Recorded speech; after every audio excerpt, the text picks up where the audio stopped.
Hello everybody, welcome to Live Scribbles with Jonathan. You can check out my website and my work at jonathanrector.com. If you guys wanted to follow me on Twitter, Facebook, all that stuff's on there.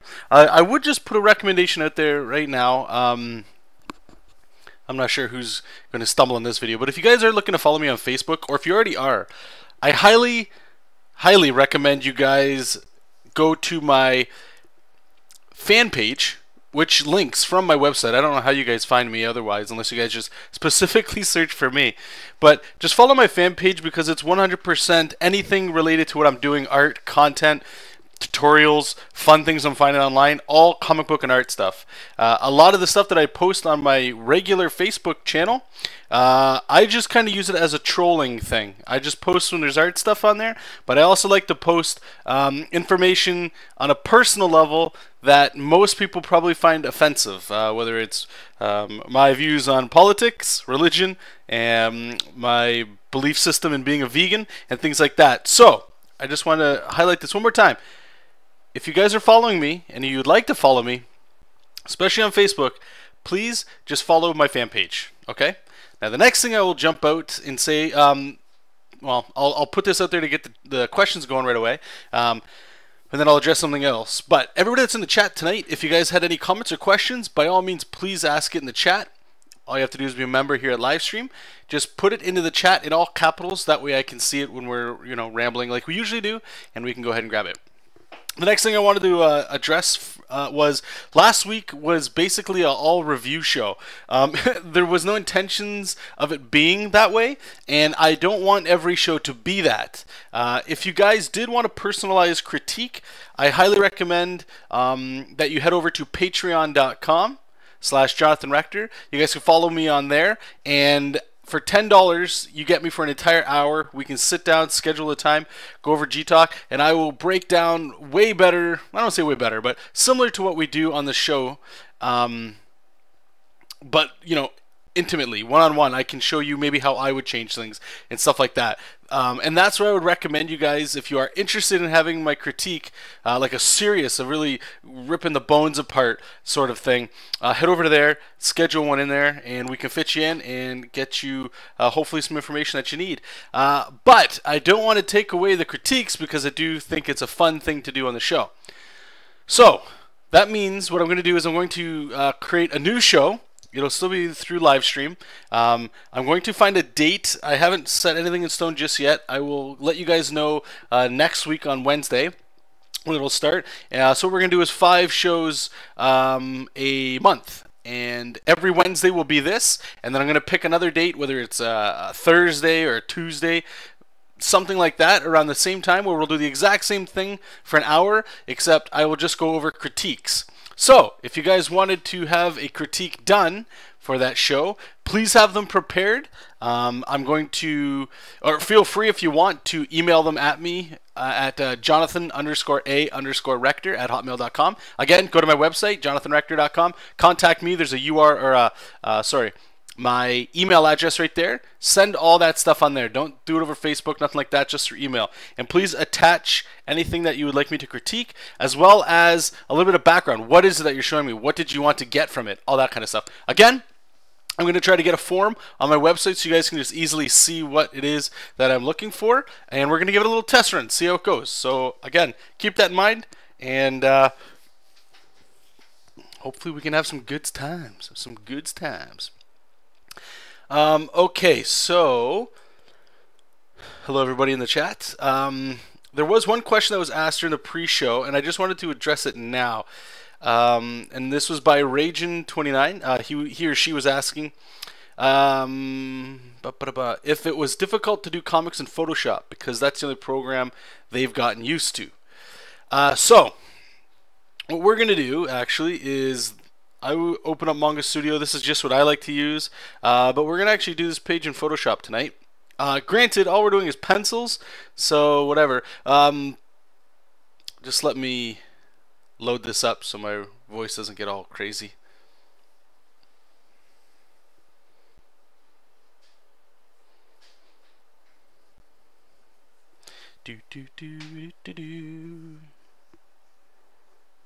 Alright, Ragin's a man. That's good.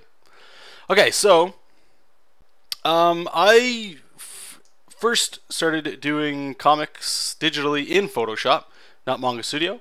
I moved to to Manga Studio once I started using it, and the inking was just way better. It felt way better. Now, in saying all that, you definitely do not need to use Manga Studio to do your comic book penciling and inking. I highly recommend that you can still use it. It's not a problem at all. It's a great piece of software. One recommendation that I'd have is just work at a much higher resolution. So I'm talking maybe 600 DPI, and you can kind of get loose with your inks, and this works for Manga Studio as well. You can get pretty loosey-goosey with that stuff, and by the time it gets printed, a lot of those lines get straightened right out. So don't feel bad that Photoshop's all you got, because in a lot of ways Photoshop's all you need. I don't necessarily think you need Manga Studio. If all you did was pencil and ink comics or covers or illustration, I would probably say, yeah, then just go to Manga Studio, especially if you're not doing color. Not that there's anything wrong with the coloring, but I think in today's day and age anyway, most of us do Photoshop work in some degree, whether it's coloring or not. Who knows where everybody comes from? Everybody's got different backgrounds, right? Everybody likes programs that they like. Just remember to always work with what you're comfortable. So anyway, in Manga Studio there, all I do is export this file. Manga Studio also exports in PSD format. And all we're going to be doing is pencils. And the one thing that's kind of tricky in Photoshop is getting a cool pencil brush. Let's see what we got here. Unsung, am I saying that right? It came from Manga Studio. Sorry about that. Ian, it can depend on what kind of comic you want as well. Yeah, absolutely. The one thing that Photoshop's definitely got is I feel more comfortable using the brushes and things like that myself. But I've seen people do some wonderful stuff using Manga Studio. But I just wanted to get down into it saying, like, no, you don't need Manga Studio to do anything. I recommend it if you're just doing pencil work. So I'm just trying to get my pencil all set up. It's a little big. Okay. So let's just go over this page. So let's go over the pages. How many panels we got here, just so you guys can kind of go over. This project here again is for Worlds in Peril. It's a tabletop role-playing game. But the intro 12 pages to teach you guys how to play that game is a comic book. It's like Dungeons and Dragons, but with superheroes instead. So in this page, we have the very first panel here. Let me just turn this back up while I'm reading so you guys can at least see something.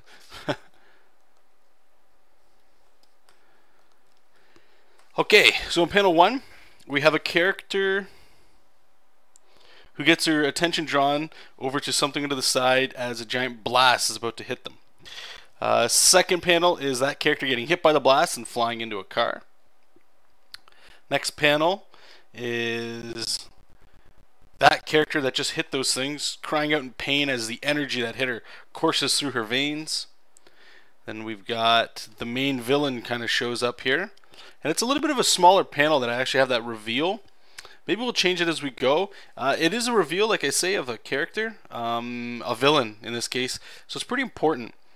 This last panel, I'll just keep reading here. I'll kind of go over what we're going to do here. And then the last two panels are the main hero concentrating the energy and then shooting it. So you can kind of see down here, like a lot of this is going on, and it's a lot of real estate on the page. But I think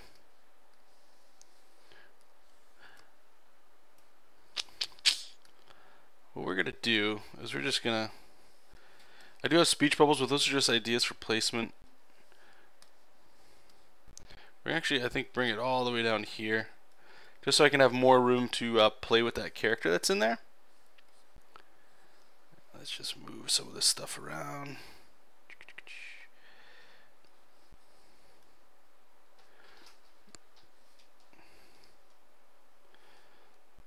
Let's make him look a little bit more, make her look a little more intimidating, you know. Okay, so that's about it. And so we got our opacity. Let's just turn down just a little bit more. And get our brush, and we're just going to start drawing pictures. So, what's new with everybody? You guys let me know what's going on with your guys' lives. Anybody got new projects they're working on? Anything you guys are doing in the background? Projects coming to fruition? You guys run into a little bit of a snag? What's going on with you guys? Not much is new on my end. More comic drawing. Castle Dracula is going good. I finalized the design for the main character, who we changed their name to Bortello. So his design's all done. Now I've been showing a few friends over Facebook from time to time. I'm starting to design Dracula, and I'm having a blast drawing that character. The only concern that I have right now is that he can anyway, look too, not too, but he doesn't look unique enough, you know? Like if you think of a traditional Dracula, there's certain things that I want to play on that, okay, that's how we know it's Dracula, but it's a comic, you know? And it's getting the vibes from Castlevania, so there's a lot of things that I can play with, but that's usually how it goes with design, for me anyway. When I start with characters, is usually start with what I know, what I feel comfortable with, and then eventually you got to start breaking out. You got to start looking at other sources of inspiration and design and see if you can start bringing that into the character. And then usually the last step that I go through, or there's two other steps. The next step would be research, and the research would be into actual source material, right? So like I said, Castlevania and stuff like that, just to see if there's anything I'm missing. And then the last thing is just refining the final design. Ian's asking, Jonathan, do you know when WAP is expected to be released? Oh, World's Apparel. Gee. Well, I think we were hoping to have it by the end of the year. I think it's still looking like that. It might be getting a little tight on everybody's end. Me, obviously, everybody's waiting on the art. There's a person putting the book together. I forget the name of that position, what that's actually called. Like the layout, the designer, or something like that. Layout design, something like that. Waiting on him as well. So there's a lot of work still to be done. I would, if I had to guess, just let you guys know. I will let you guys know where you can buy it. It was on Kickstarter. That's where the first people are going to be able to get it from. But we will be selling it somewhere else as well. And I'll let you guys know. But I would say early next year sometime to be safe. At least post Kickstarter rewards, those ones anyway. But there will be a PSD or a digital download, I'm more than sure. So that should be by the end of the year, if that's more your bag.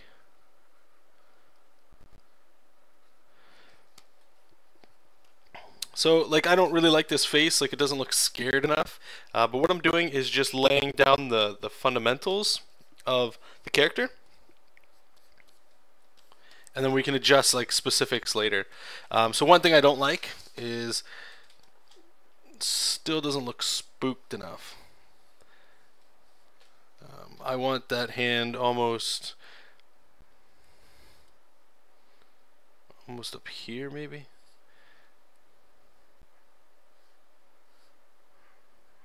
Actually, up here kind of works a little better.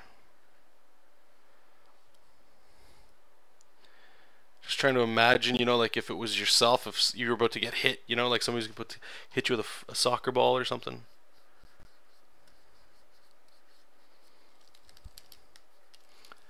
Let's just clean this up, erase this up a bit.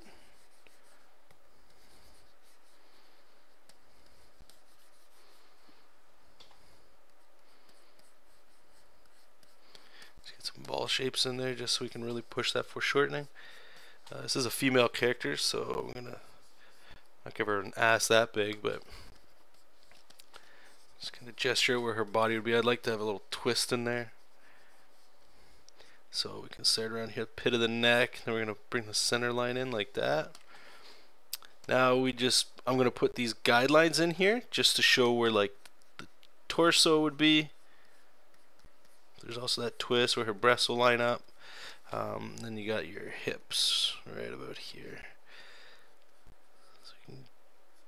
Give her, I think those are your oblique muscles, and the hips, and the thigh. Maybe probably just make that one line like that.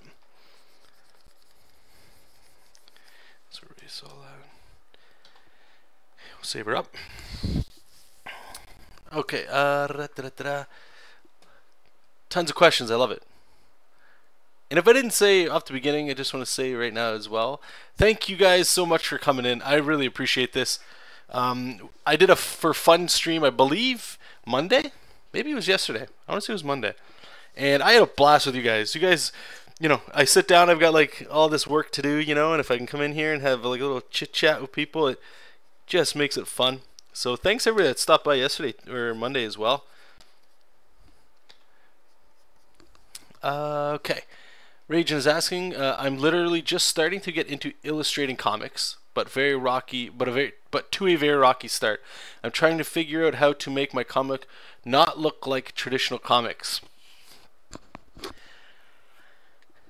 Wow. Okay, well, there's a friend of mine. He's actually just pitching a manga, and it's fun listening to him kind of talk to me from time to time about what he wants to do with the book. And it's not a slight against him or anything negative, but I find anyway, and this could just be me, you guys can let me know as well. I'm sure most of you in here are beginner to advanced, I would say. I could be wrong. Those breasts are disgusting looking. And I don't mean that in a negative way to make you guys sound inferior or something stupid like that. I just mean I don't think there's too many people in here that are in the industry, let's say, working. I would say that crowd is probably pretty small. But one thing I noticed that a lot of beginners like to do is they always want to be unique, which is great because we need little shots of life. So let me flip it here. Okay, little shots of life and energy in new creative ways, but it usually comes at a cost. And I find that a lot of artists, they start to skimp on the fundamentals or even do a little research as to why things are the way they are. Why do all superhero comics, and I'm putting that in air quotes, look the same?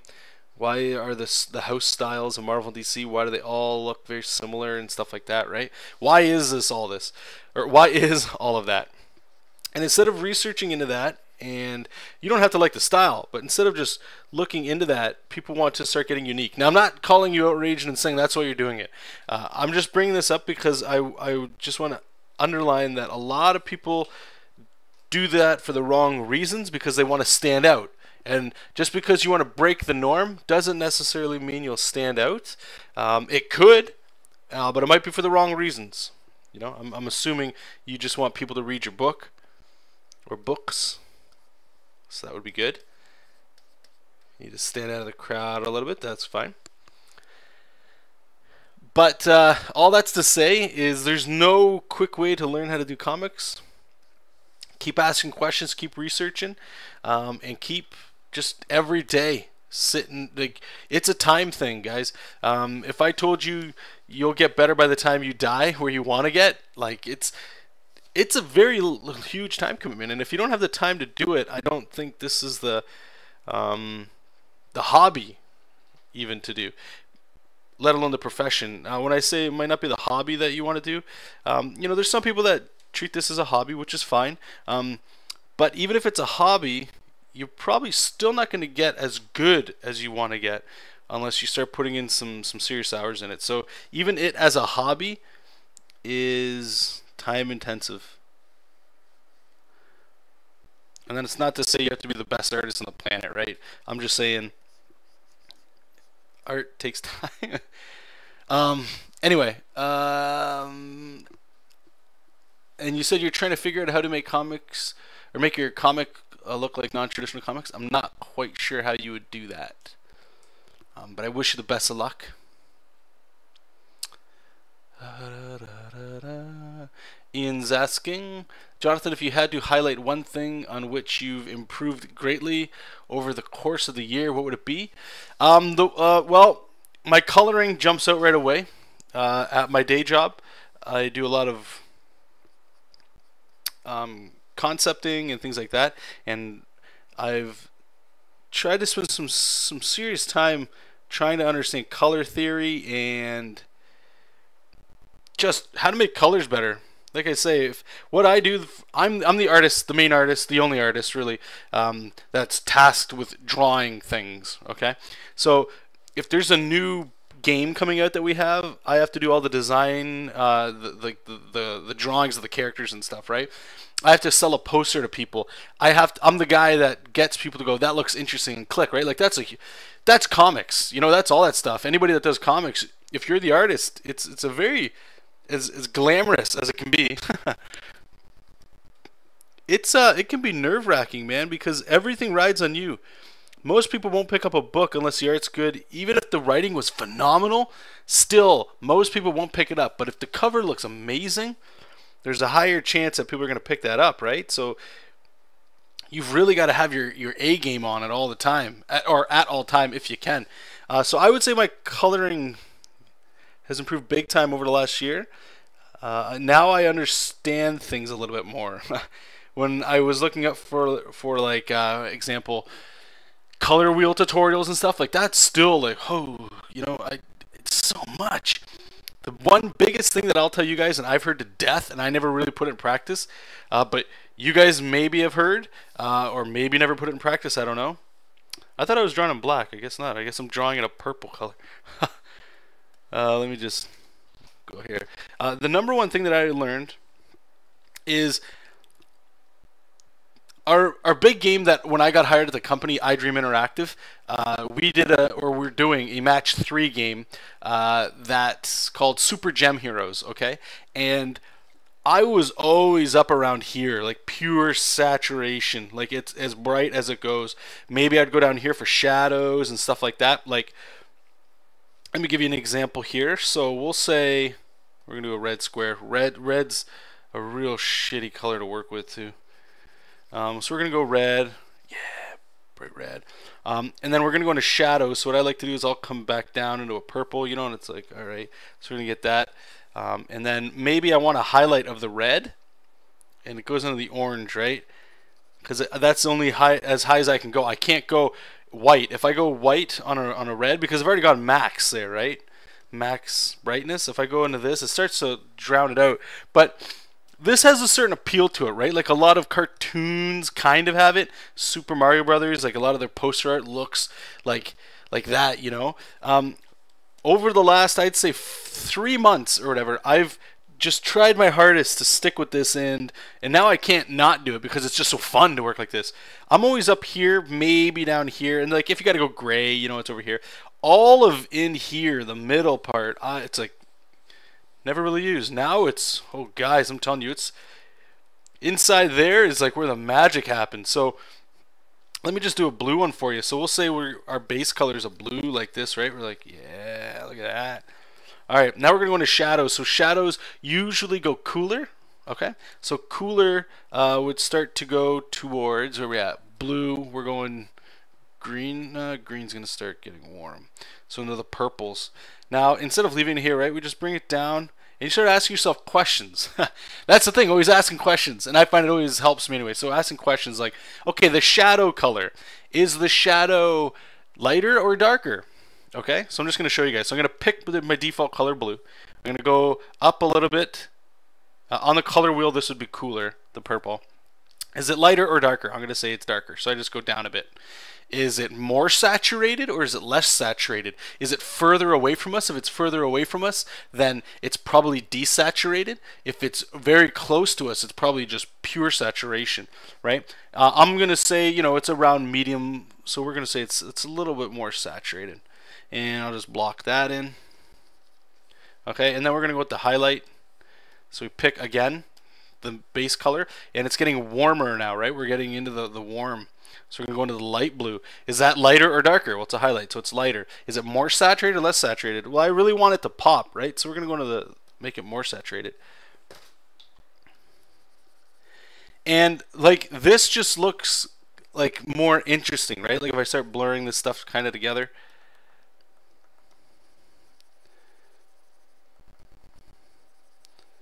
it just looks like it flows better, as opposed to what I used to do is, let's just say that was my blue, that's gonna be my base blue, and we're gonna put a highlight, so boom, jack it right up. You're gonna see it like how rich everything is, and it still looks good. Don't get me wrong, like I love this look, this oversaturated look all the time, right? But I find, and I don't know how much of this you guys really care about. Let me just draw in here.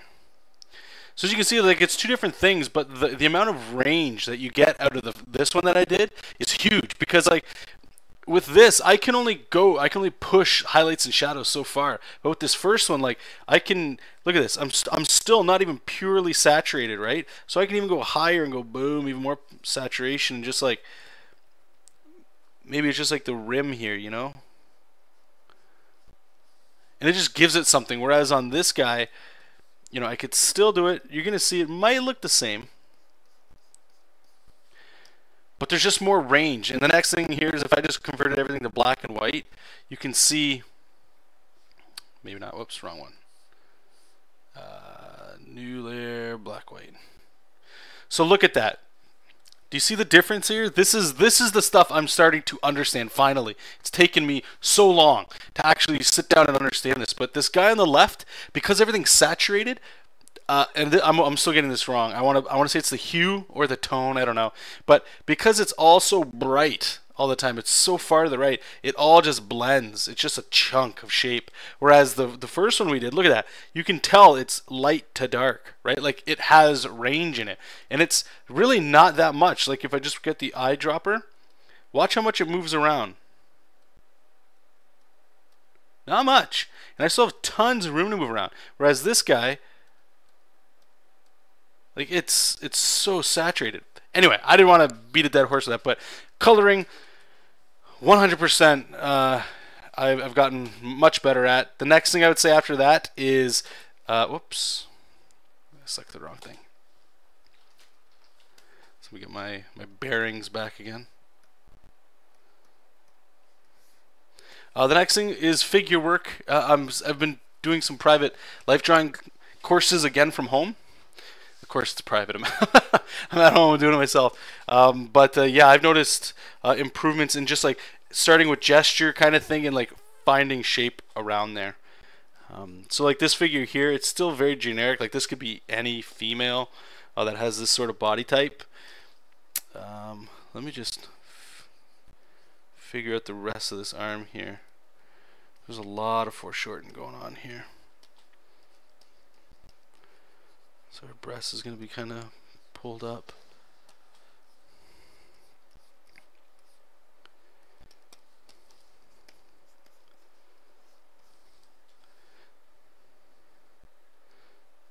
Give her small little eyes. And I'll come back to this because this isn't necessarily final, you know. There's still tons of time here. So we'll have something like that. We're going to put like all kinds of, yeah, speed lines, danger zone. Then I'll go in there and I'll clean up the character. But like I say, I'm not 100% sold on that pose just yet. So I'm just going to jump to another panel and then we can come back to it. This one looks fun, so we can do this one. Okay. See what you guys are saying here. Unsung, tilt the head back in horror. That's where we're going to be going with this one. I know what you're saying for the first panel, though. It does make sense. Alex Fern, anyone have any success collaborating with a writer you've met online? I have with The Standard. The writer was John Lees. He's gotten lots of awards for it. We've been nominated a couple times for the book. I've been happy to be a part of it. Fellow artist Will Robson, you guys all know, he's probably, I don't know if he's still in the chat or not. He did some work for it too. But yeah, every now and then you do get some writers that are pretty rough around the edges. But John's a very class act guy.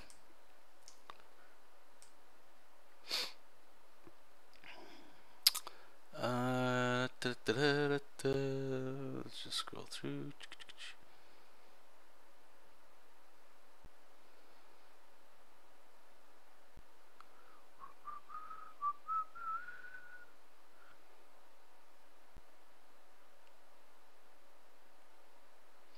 So Ian, he's throwing some color knowledge in there.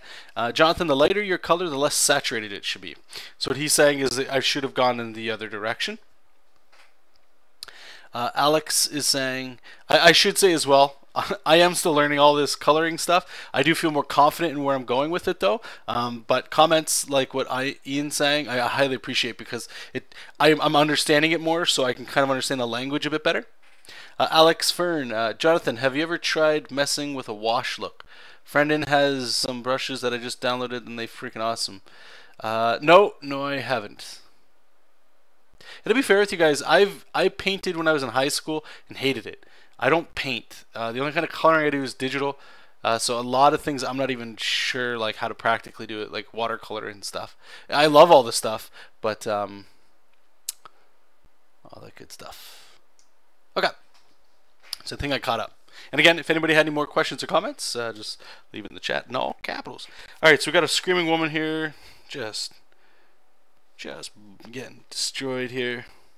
As what did he say? Was it lightning going through her body, or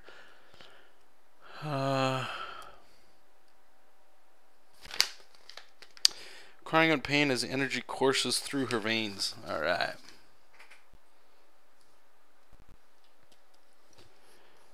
So let's get the head in here.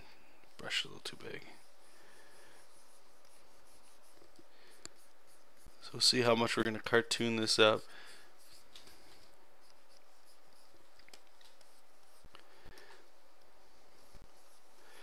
Alright, we're going to tilt her chest forward here, just to really make it an awkward angle.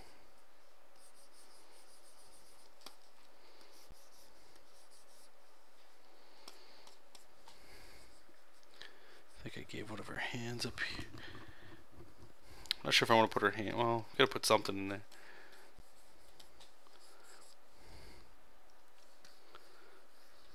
Let's see if we can figure out something.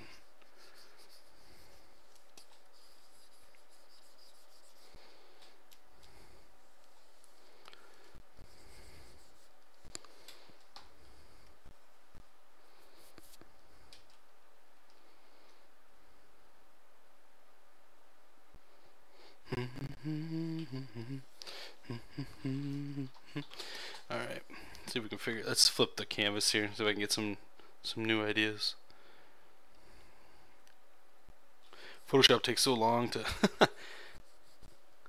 to flip the canvas.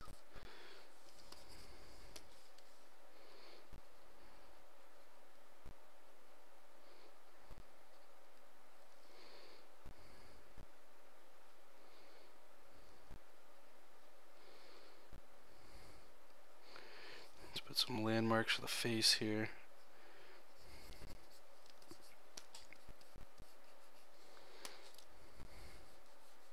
Trying to think of if I'm getting electrocuted, like what my hands are doing. Maybe they'd be up right. The fingers gotta get real gnarled.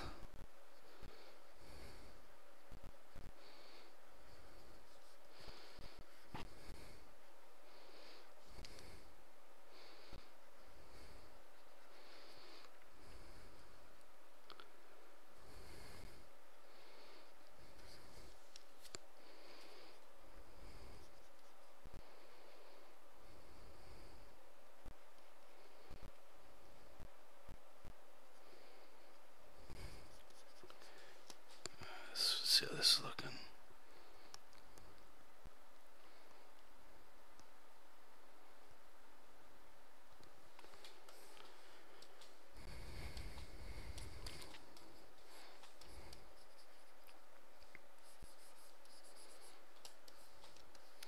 I don't know.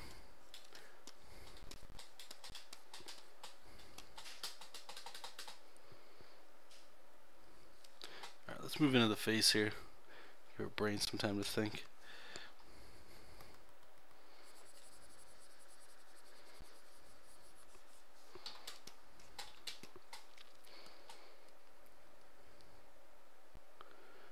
Alright, so we got a nose.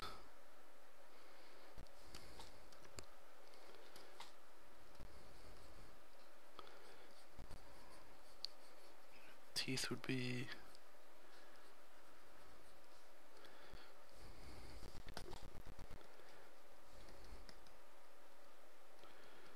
Just trying to build a skull here, and then we can put things inside of it. Sometimes with these complicated angles, I try to do a skull, because I figure if I can figure out that, then I can just place things generally in there, and then kind of add some style to it, right? Because I don't want to just draw a skull, but the skull is going to let us do things that, or find things out that just wouldn't. That can be more difficult when you're just kind of drawing like, okay, well here's a nose and stuff like that. For me anyway.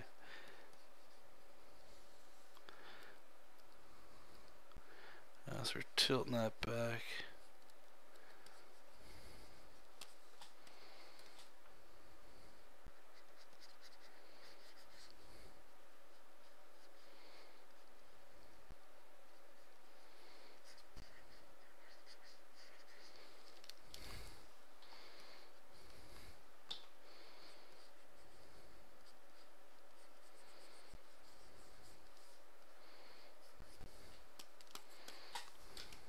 Alright, so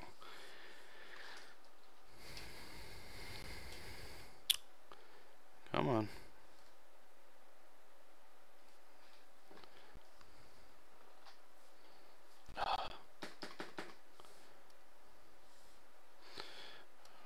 Oh, Photoshop. This is one thing I don't like about using Photoshop for comics, though. At least, I know it's different for everybody's computer, but mine is a hog. So it can lag when things like if I press T for text. Good luck. Alright, let me just go back up here just to catch up.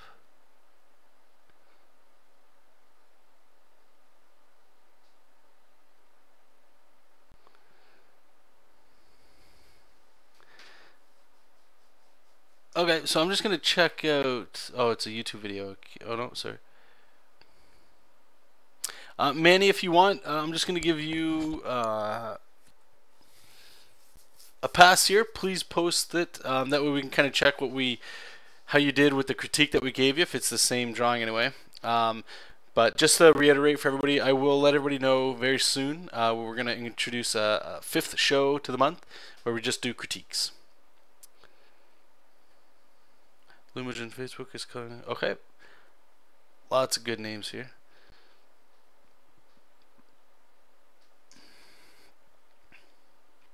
Alex, a bit off topic, but curious if Jonathan is getting any cash from YouTube, being that his channel is so popular.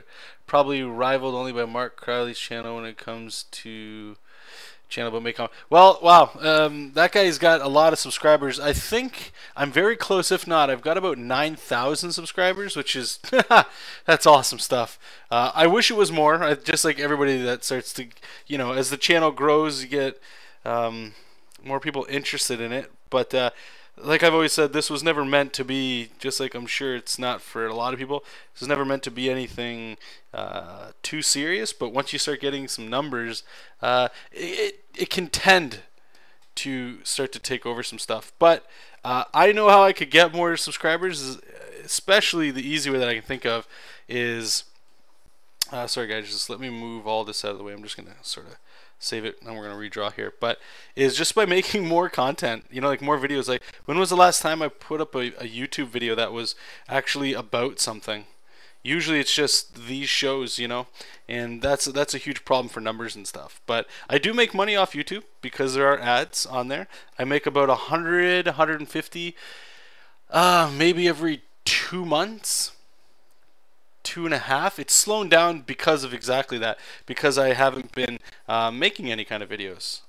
When I put these up there, they do have the ads on them, but there's not much traffic that goes to hour-long videos. So yeah, to answer your question, yep, I do make some cash on it, which is great. Not huge amount, but I do make income, or some money off it anyway. Okay, Manny, let's just check out his to see how he did.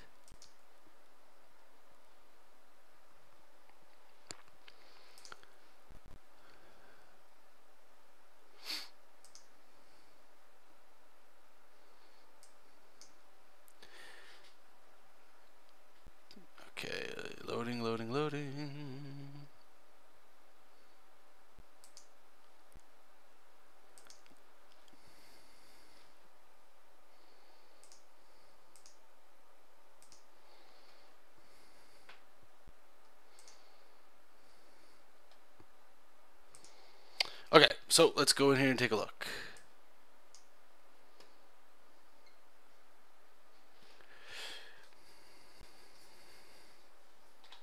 So I'm going to move, and the title for this one, if I read it right on DeviantArt, was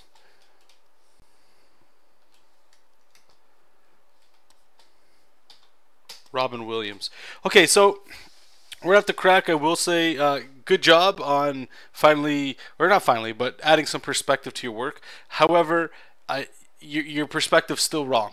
Okay, the easiest thing to do, like, I don't know what these characters are. It's probably from a Robin Williams movie, I'm assuming. So I apologize that I don't know. The first thing is he doesn't look like Robin Williams, to me anyway. That's a different issue, but just to talk your perspective thing. So you've got these characters and they're all going back here. I still don't think you added a grid, even though, you know, all that's going on. And one more thing before we go, I'm pretty sure I don't know if it was you or somebody else's drawing, but I'm just going to get a square here, just like you had for the original composition, and I'm just going to crop it. Okay, I'm just going to crop it here, just to bring them down a little bit, to make them the focus. Okay, so just by cropping it, it makes the image better because you're still focusing on what matters here. Don't worry about an endless sky above them and stuff like that, okay? So I'm just going to assume, once again, because I don't know these characters, but I don't think you had a grid in here. So this guy's kind of coming this way like this, which leads me to believe there's a vanishing point here. And then you have this weird thing going on with the feet. So your perspective's going somewhere this way, which would make your third point over around here. So based on the perspective that you have right now in the drawing, bud, it looks like it should look like this. So you'd have a face.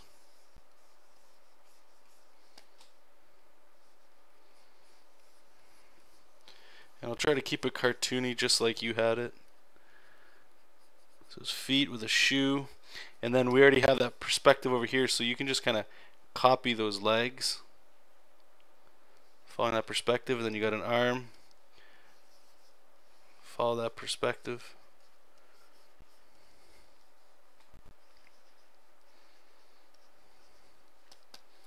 And this guy's the biggest offender here. I don't know what he is. It reminds me of like a Lego guy. But I want to say it's like a hockey puck shape. I could be wrong. But there's still a perspective on it, right? And we're going to assume that it's like a block.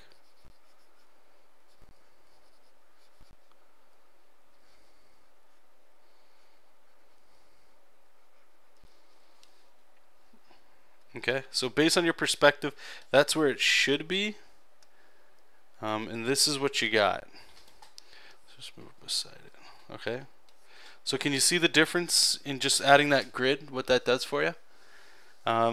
Perspective is a bitch. I'm not going to lie to you guys. It takes a long time to practice and to comprehend a little bit better. I don't actually know. I'm looking. I don't know if that robot actually has legs or if it's like a piece. But anyway, keep going, keep trying. It's good to see you doing pieces that are perspective intensive, which, you know, somebody flying at you is a very complicated pose to do. So kudos for doing that. You just asked a question now. Any books that might help with perspective? You're looking to get better. Give me 1 second. Let me see if I can find the book.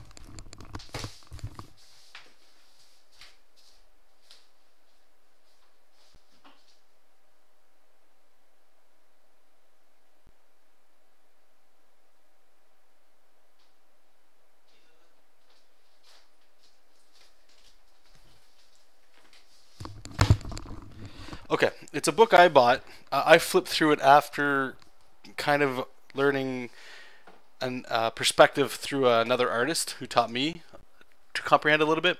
But it's called Perspective for the Comic Book Artist. What I'm going to do is I'm just going to check Amazon right now, so I can post it here so you can look at it for yourself. Great book. Excellent book. Perspective for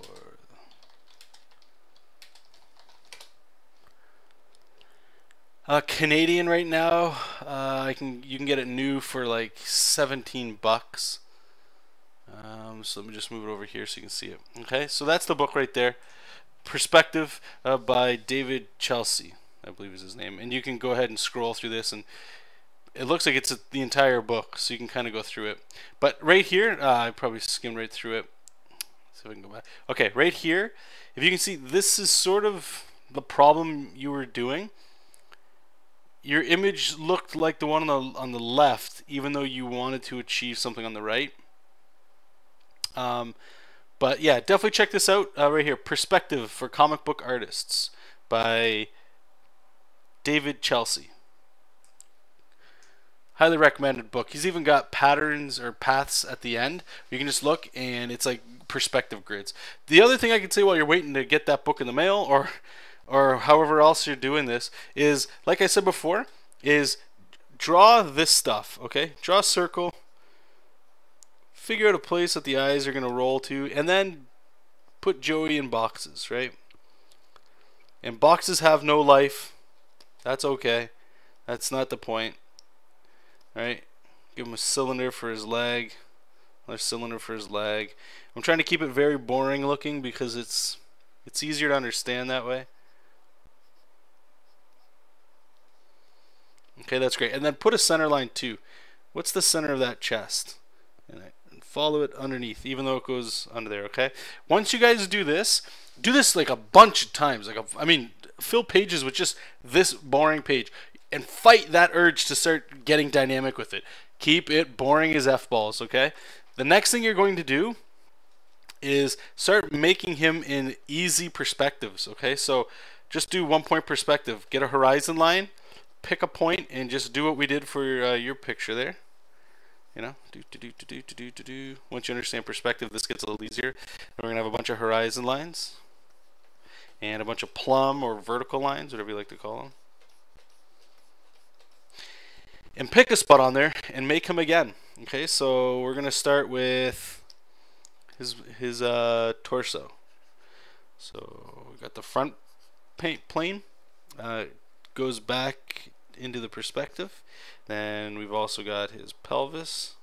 That one goes back into perspective. And we're gonna toss his head on there.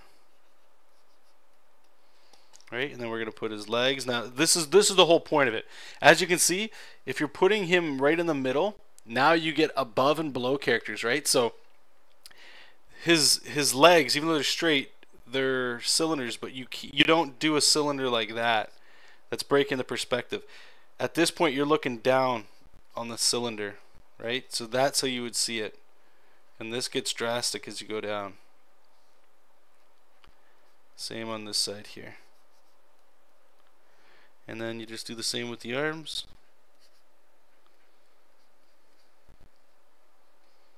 Oops. Right? The whole thing I'm trying to beat in your guys' head, you guys will get used to it, is once you start doing this, you start to see what's going on. You start to understand perspective. When you're building a guy out of boxes, it's easy to start understanding how perspective works, right? And then you can start going, all right, let's start getting some like dynamic kung fu stuff, right? And you can see right away when I start talking about dynamic, I'm bending the box. I'm starting to get some shapes in here. Starting to get some character and some life. Let me just carry these perspectives out there because I'm gonna need room for his legs. But we're underneath here, right? That straight line, just so we can still follow it. And what we're gonna do is we're gonna bring this leg out. I'm gonna still follow that perspective. He's got giant legs on us here. I don't.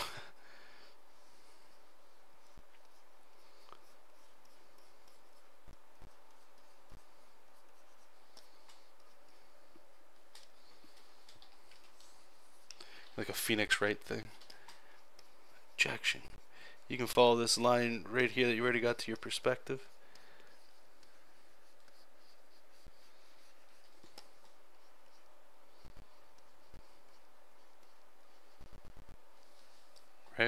and now he's following perspective. And the thing is, this is the stuff, guys. Eventually you'll get here. You'll just start playing with it. But I feel like a lot of you guys and girls, you guys just want to, and I did this. This is why I'm saying it so aggressively. Is I used to do this all the time. Is I would skip fundamentals and basics so much because I wanted style. I wanted things to just look nice. You know, I want people to go, oh, look, that's a Jonathan Rector drawing. He draws cool. You know, all the really wrong things to be worrying about when you're starting drawing. If you want to draw cool, you'll get there. In drawing cool, in my opinion, starts with the fundamentals, because once you get that stuff, like once you can understand perspective, think about how cool it is to be able to draw anything in perspective, especially your really sweet figures.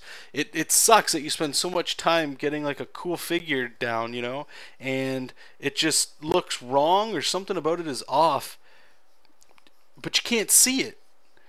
Or even worse, you can see the perspective is off, but you don't know how to fix it. And it's breaking the drawing. It's making it look worse. Okay, so when I'm telling you guys this stuff, honestly, it's just coming from the heart. It's coming from having to try to understand all this stuff and fighting it for so long, going, no. There's got to be a better way than just learning how to draw a box character. You know what I mean? Like, how to draw dynamic characters, it can't just be as simple as make a perspective and draw a bunch of square people inside of it. Like, it can't be. But it is. But it is. And I don't know if, even though I'm telling you guys this, because I had a very influential artist who basically paved the path for me being even remotely close to as, quotes again, good as I am, or having a grasp on certain things where I'm at. If it wasn't for this guy, I don't know where I'd be drawing or what my art would look like. And because of that, it was just buckling down and seeing somebody that had some clout, you know, somebody that was published telling me, you're doing it wrong, either listen to me or don't, but I'm telling you from experience, and the experience he's telling me is the exact same experience I'm trying to share with you guys.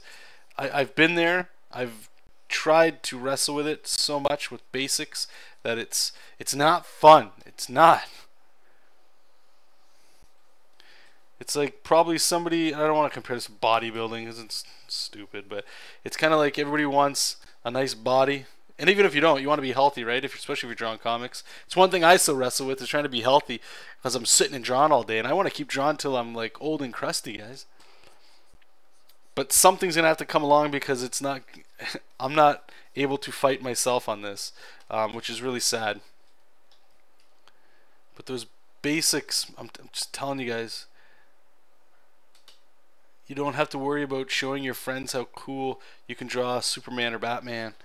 It honestly does. What your friends think doesn't matter. Chances are they're not going to be even in your life when it comes to your profession in art. So fill sketchbooks. Get bored. Bring. I did this for a little while. You just bring a sketchbook into the bathroom with you.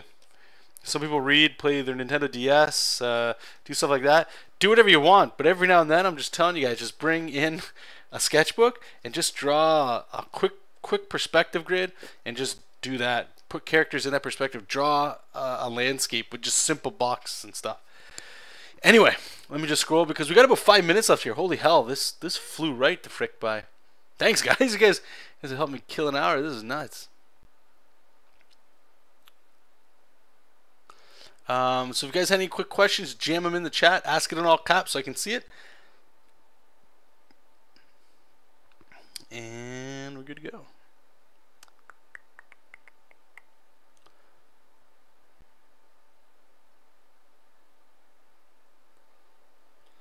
Alex, I don't know if I got the whole line of this conversation, but Alex is saying, I think if you want to make a living making art, a good idea would be to get some storyboard, mix some comic book work. Storyboard artists get paid a lot more.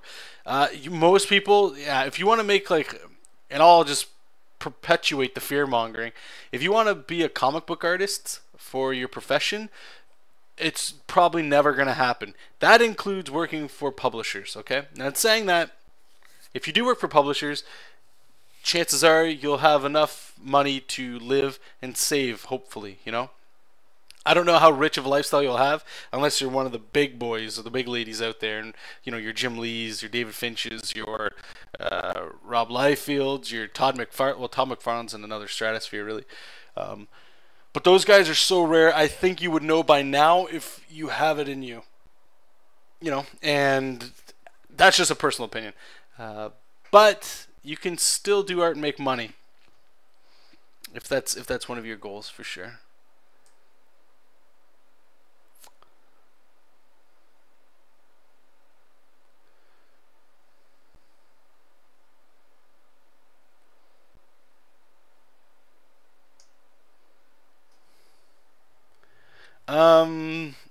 Okay, I guess we'll do one last one. Raging, go ahead, just post it in the chat, and we're gonna wrap this up with what's it called? Critique, a real quick one. I would love to go for a second hour with you guys. I unfortunately cannot. I have some client work that I have to do, and as you can see, we haven't made much work so far. Let's get some eyeballs in on her here.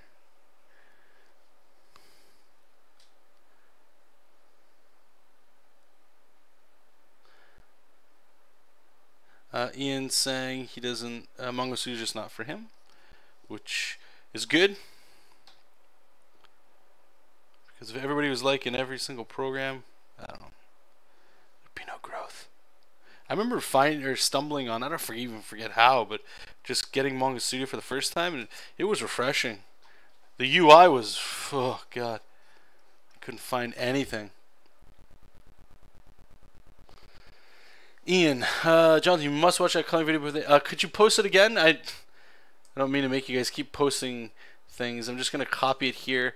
That way I can watch it right after the critique.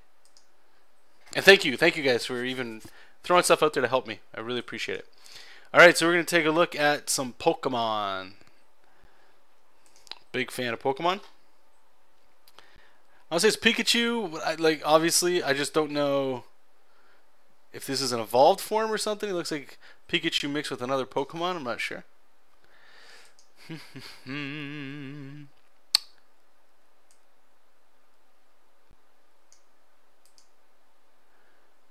Alright, just give me one quick second here, guys. I'm just going to... Oh, looks like we got YouTube here, so make sure I pause that. Okay, so thanks once again for hooking me up with that video. Pause. And, okay, so let's go ahead and critique this here. Actually, what I'm going to do is we're going to duplicate this into a new layer. Oh, we can get gross in a separate layer. Image trim.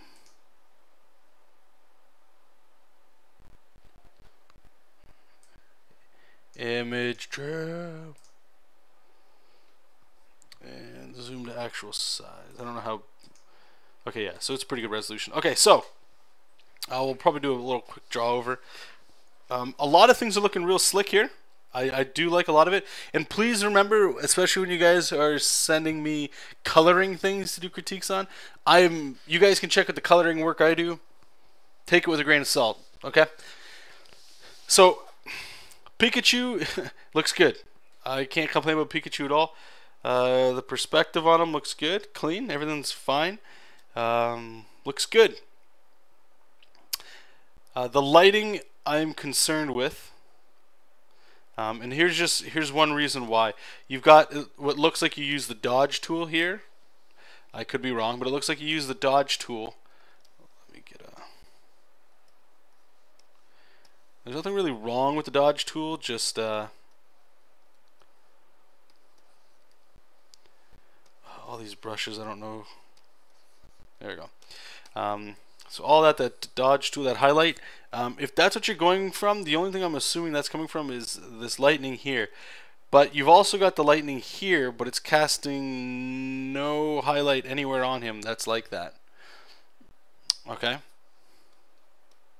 So this is a really difficult thing because he's falling through the sky. You can get creative with it, but there's no real light source on him yet, you know? I would assume he would most likely, let me just pick a blue, or put a multiply layer. And let's try to find an airbrush. That might work.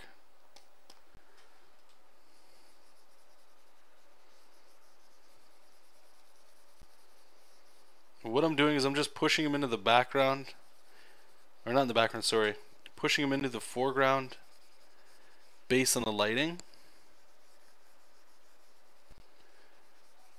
because it looks like the only light in this entire scene is coming from 2 bolts of lightning, which is fine, but that means they've got to be pretty intense, right?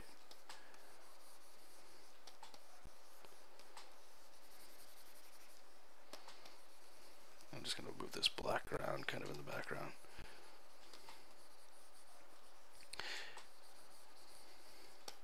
Compositionally it works too, so I wouldn't really do too much on that. So where I would go from here, and I'm just trying to, let's just go back here. That dog needs to shut up outside. It's brutal.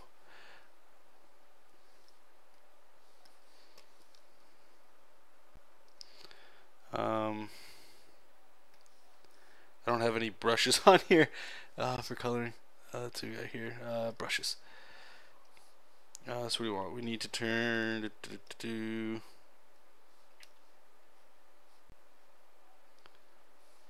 jack that hardness up. Yeah, that's good. Okay. Pump pressure. Okay, cool. Alright, so what I would do is I would just start figuring out where the main light sources are going to fall. So I'm not going to pick the white.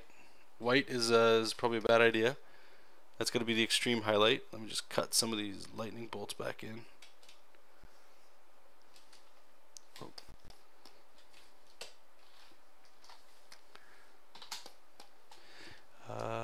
Okay, so I'm going to pick like one of these darker blues.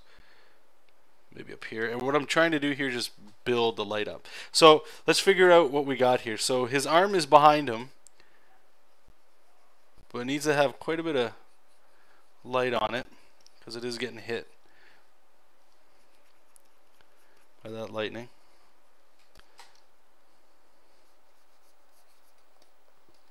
All right. It's going backwards like that.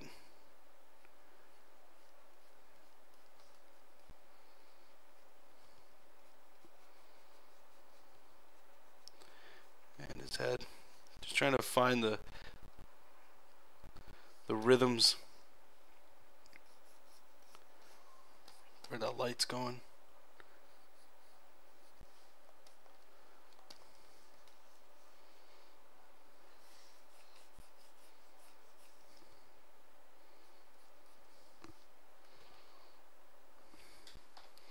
I'm just going to use some cuts here. I'll just bring it higher to the top because his knee's kind of rising there.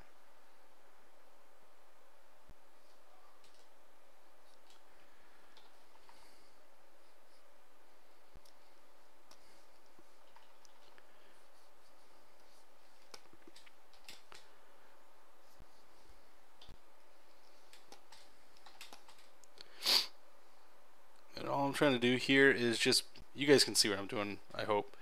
Just try to push these shapes that are getting in there, that are getting hit by this light. As for his eye, I mean, we can worry about that later.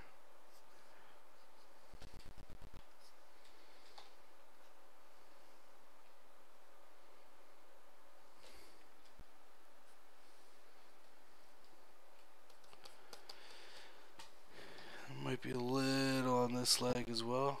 Actually, okay, so his knee is coming up and then it's fading away. So if that's the kind of shape we're looking at, just here is where it's going to get. hit.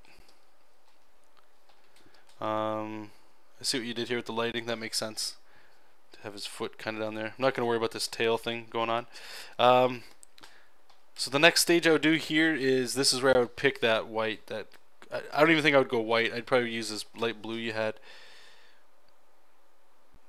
And this is where the biggest highlights are coming in. And I'd be pretty careful with this stuff.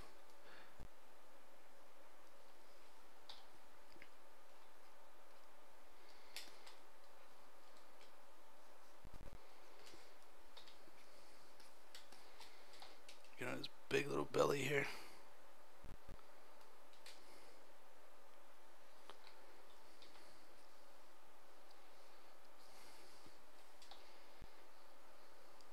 And I realize that the sort of painting I'm doing is, I like to call like a traditional comic book style. And the one thing too that at least I'm picking up on that I remember is always like having the highlights really where you want the viewer to look. Like you got to direct the eye around, right? So I want obviously this lightning bolt here, but I want people to look at his eye. So perhaps on the rim light we'll put some of that in there. So that would probably be about as, well, whoops, a little bit up here.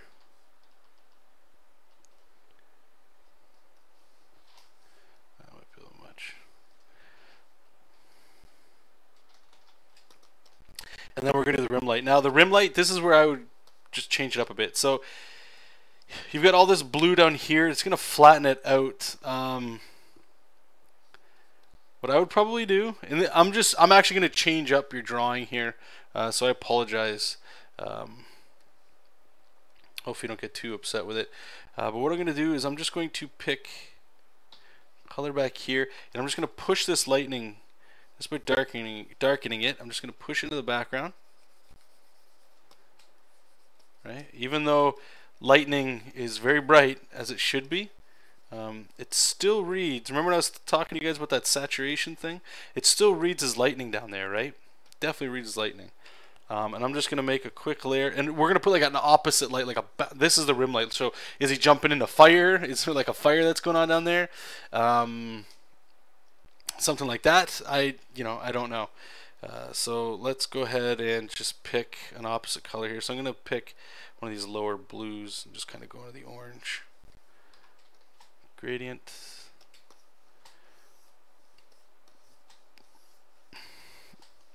Now let's just change the blending mode here. I just want to see what range of color we can kind of get.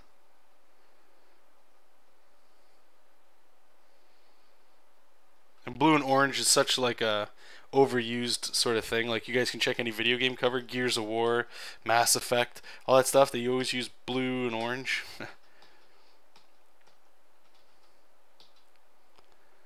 Let's just go with an overlay. Just keep it simple. Or it doesn't look, but linear dot. Nah. Yeah, linear dot ain't bad. Just lower the opacity. Somebody's asking why I didn't extend the highlight on the belly. Let's be honest here. If I was painting this like you did, there's no way in hell I would leave it like this. It's just too garish. Like there's no reason for the cuts, right? Like I would just painting this stuff out. I don't want harsh cuts on there. Like I would just start, blending it and doing what you said. Like why did I stop it on the belly? It would connect or continue like this for sure. You are right to notice that. I'm just trying to do this pretty quick with just like the important highlights on there. Like you'd go in there and detail the living hell out of all that stuff. You know what I mean? Okay, so let's get that orange back. And you don't really need that bright of an orange either to get some pretty amazing things. Alright, so let's highlight his arm. His arm is very important. So I usually make a selection. And I'll hold the Alt key with the lasso and select where like the cast shadow is going to be on his It looks like a bandage. I don't really know if that's what it is.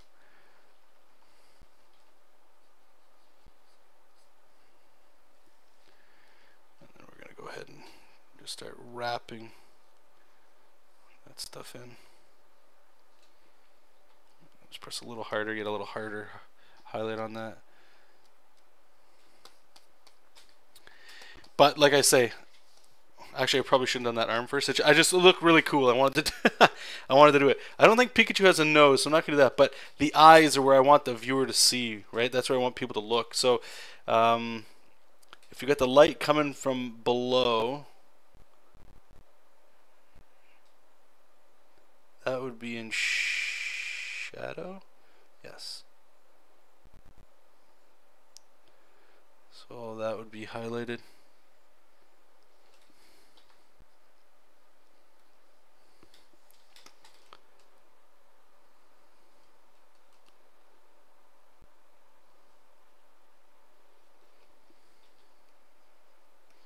And this one is where I'm trying to put all the attention right on that eye there. But Pikachu still has quite a bit of face left here.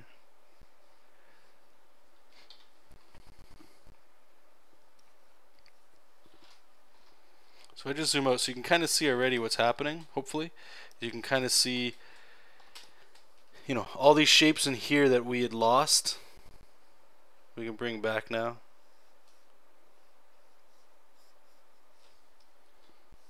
Just with a light highlight there.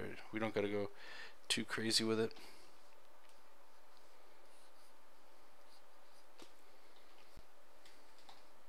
I believe my good friend Heather Breckel, she posted a coloring tutorial video on LiveStream. If you search Heather Breckel, she colors Ninja Turtles, My Little Pony. Fantastic artist in her own right, let alone colorist. And I believe she colors in this style as well. I think I learned quite a bit from her. So I would check that out too. And I see you had, it looked like you were working in with like a red or something in here.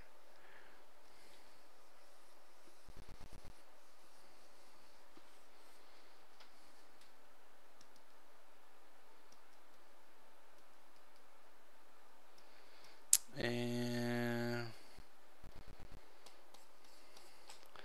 I think we'll just end with his belly here. I really like this cast shadow you put on his arm. It's really cool. It's really nice. It lets me know that you know, or that you're at least thinking about form, which is huge. So kudos on that. That was really, really good. And we want that leg raised here. Oh.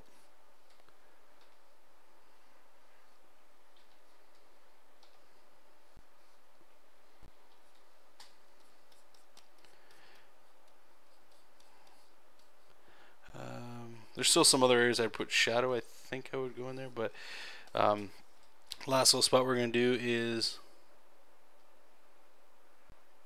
give Pikachu some eyes. He's starting to look like a Ninja Turtle.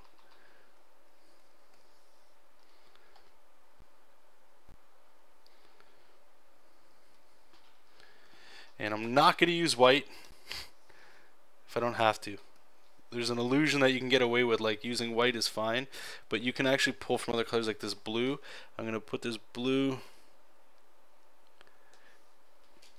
we're going to fill that, and it'll read as white.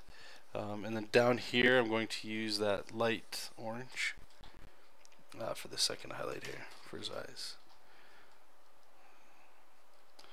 I don't know if I'd go that far with it. Maybe there's another color we can pull. This color? Yeah, that's better. So that's about where I would go with it. So let me just, there's that, I lied to you. I lied to you. Let me just duplicate this layer.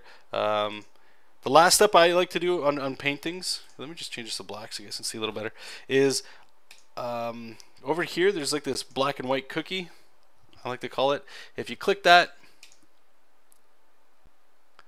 you get a whole bunch of things. So the first thing I like to do is go to levels. You can see, like, if I slide this stuff, you get some pretty wide ranges of stuff, you know. But what I like to do with this is just to balance some of the stuff out. So make it a little darker, just punches the color up a bit and the contrast things. We still want to keep it dark. And then I will do a color balance. And this is about the best part here. This starts marrying the colors together. And at first, I like to just slide it around because it gives different feels to the image, you know. Kind of like it going purple. Let's see kind of where we're going. Yeah, that looks good. Looks good. And this is where I start to jump around. So my highlights, I want that blue to be the strongest highlight. So my highlights, I'm just going to start bringing into the blues and the cyans. Let's just move these around too, see what that gives us. And then our shadows, I want into this orangish red.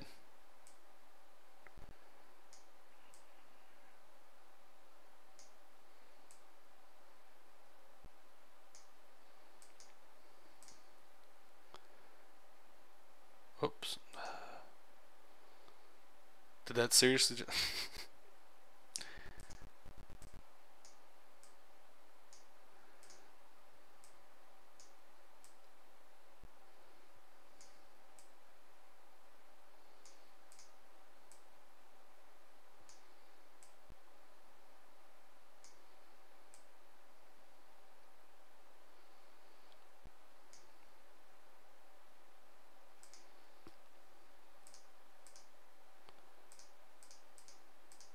Okay, and then there's one very last thing.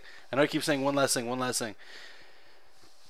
The more I keep moving this around, the more Pikachu is really falling into the background here. So what I'm going to do is I'm just going to sort of select him and pop him out of the background a little bit.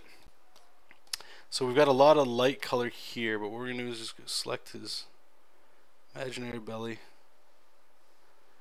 all in here. Make our brush nice and big, and we're gonna pick something that's not blue, maybe like this purple kind of color down here. Just make it, just subtly paint it in.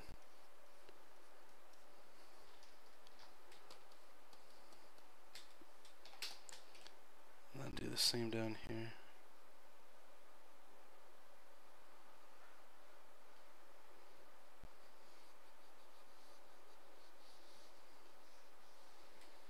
Start bringing some of that blue back.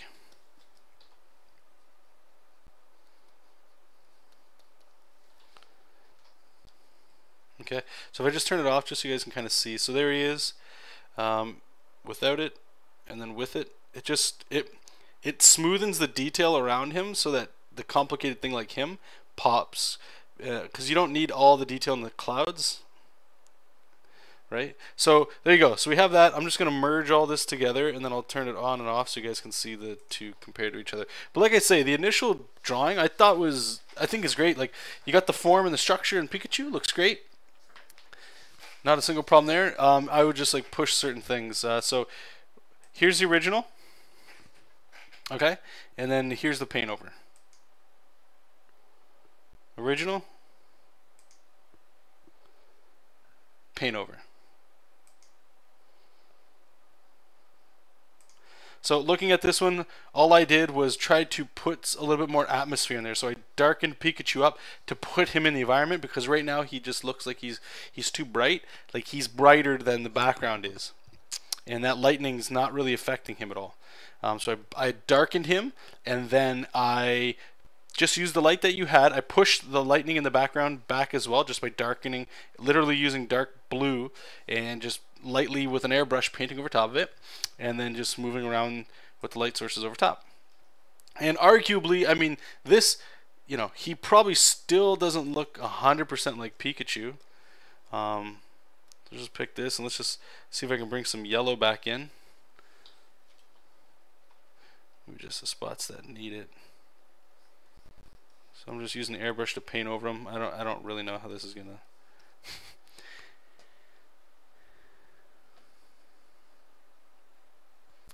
And then we're just gonna blending options. That's not too bad. It's a little bright, but